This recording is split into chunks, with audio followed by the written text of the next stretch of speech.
Breaking news! Things are a little tense between the Ravens players and fans. The Baltimore Ravens annual pre-draft press conference left a lot of people with hot heads. Eric DeCosta said things that even analysts were wondering if he would really follow that path. We need to talk about Mark Andrews and other important points. But first, make sure you've already hit the like button if you believe Mark Andrews and Lamar Jackson should stay with the Ravens for this season. If possible, comment like this: "We need both of them to make it to the Super Bowl." Still talking about the press conference, it all started with a question about Mark Andrews' future with the team. DeCosta's answer? "I never know what's going to happen. Mark Andrews is a warrior and he's worked really hard for us." Past tense. That was all the fans needed to start connecting the dots. Combine that with his subsequent comment, "We're in the business of keeping as many great players as we can," and it sounds less like a guarantee and more like an open call for trade offers. DeCosta's tone, timing, and phrasing conveyed a sense that said, "We love Andrews, but at the right price, he's not untouchable." And then, just when we thought this was only about Mark Andrews, DeCosta steered the conversation to a broader topic: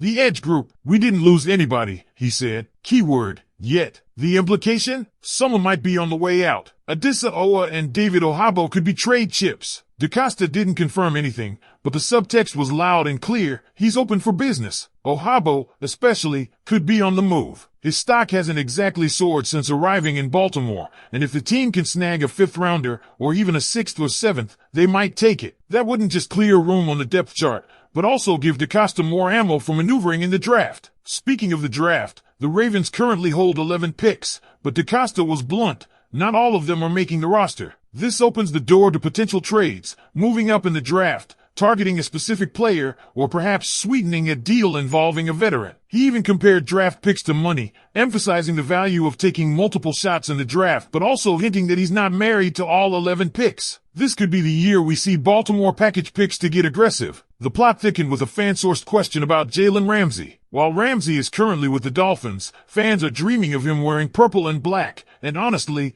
DeCosta didn't shut the door. If the Dolphins were to eat part of the salary, the move wouldn't be outlandish. A third-rounder for a talent like Ramsey? In the Ravens' defense? That's a fantasy worth exploring, and it's one that fans are starting to take seriously, especially when paired with a potential first-round grab like James Pierce Jr., a dynamic pass rusher, or a physical wide receiver like Xavier Restrepo or Alec Iomanor. A revamped defense and added weaponry for Lamar Jackson? That's the stuff of off-season dreams. But here's where things get wild. The idea that both Mark Andrews and even Isaiah Likely might be on the trade block is something few saw coming. Fans assumed that if anyone was going, it'd be Andrews. But trading Likely would be a curveball of epic proportions. And yet, with DeCosta saying nothing's off the table, it's not impossible. Likely showed flashes of brilliance last year and is on a team-friendly contract, making him valuable both to the Ravens and potential suitors. And then there's the edge group again. Not just Ohabo and Owa, but the possibility of the Ravens targeting someone like Donovan Ezeruaku,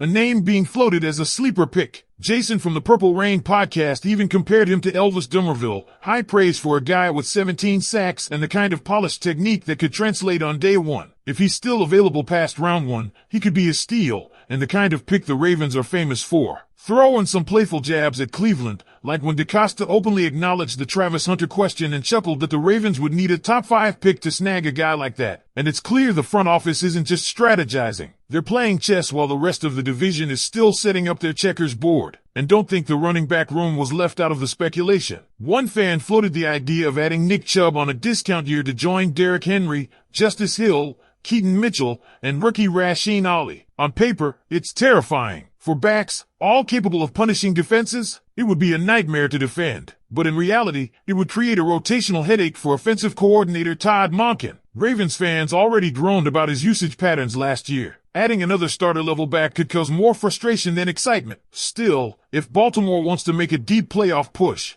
loading up on proven talent, especially on team-friendly deals, might be the smartest move. DeCosta's press conference, while full of clever misdirection, had one undeniable message: be ready for anything. The Ravens are not standing pat. Whether it's trading a beloved veteran, climbing up the draft board, or snatching up a surprise free agent, this team is plotting something. Now it's your turn. What do you think? Are the Ravens seriously considering moving on from Mark Andrews? Could Jalen Ramsey be in play? And would you dare dream of a backfield featuring both Derrick Henry and Nick Chubb? Let me know what moves you want to see or avoid, because this offseason isn't just business, it's personal for Baltimore fans. And that brings us to one of the most intriguing threads that emerged from the press conference, the clear, yet unspoken, sense that this draft isn't just about adding young talent. It's about reshaping the identity of this roster. The Ravens have always been known for defense and physicality, but Eric DeCosta seems poised to push that identity even further. He wants a team that's not only built to win in January, but built to punish opponents into February, and he's willing to make bold moves to get there. One of the most subtle yet telling moments came when DeCosta was asked about how the team handles a two-way player, clearly a question about Travis Hunter. Instead of dodging, he leaned in and said, "You must be speaking about Travis Hunter." That transparency is rare. It was a small but symbolic moment. It showed that the Ravens are thinking creatively. They're not stuck in traditional molds. And if a unique talent like Hunter was within reach, they'd absolutely find a way to make it work, even if that meant trading up. While they're not likely to land him without a top 5 pick, the fact that DeCosta is openly engaging in those hypotheticals tells you everything you need to know about how aggressive this front office is willing to be. Then there's the topic of roster mechanics. DeCosta didn't just throw out vague GM speak when asked about whether all 11 draft picks will be used. He acknowledged the reality that most of them won't make the final roster. That's not just honesty, it's a signal. The Ravens are planning something. Whether that's bundling picks to move into the teens or 20s in the first round, or using picks to acquire proven veterans, DeCosta made it clear, this isn't about quantity, it's about quality, about impact. And speaking of impact, let's talk about the defensive line. If there was a draft prediction gaining steam among plugged-in fans, it's that the Ravens will go D-line with their first pick. It's the perfect balance of need, value, and identity. They want to dominate the trenches, and after flirting with elite front seven play over the past few years, now might be the time to invest serious capital into it. Players like Jajon Newton or Byron Murphy too, names not mentioned directly in the video, but fitting the mold, would be instant contributors. That selection, combined with a trade for a lockdown corner like Jalen Ramsey, would make this defense one of the most feared in the NFL. The Ramsey dream, while not a confirmed rumor, was a fascinating rabbit hole in the fan questions. The idea of Ramsey, currently with the Dolphins, being traded to the Ravens, with Miami eating part of his salary, might sound like fantasy football. But if there's one GM in the NFL who would quietly lay the groundwork for such a move without letting anything slip publicly, it's DeCosta. And all of this, the Andrews speculation, the edge rusher depth, the whispers about Jalen Ramsey and the pick accumulation,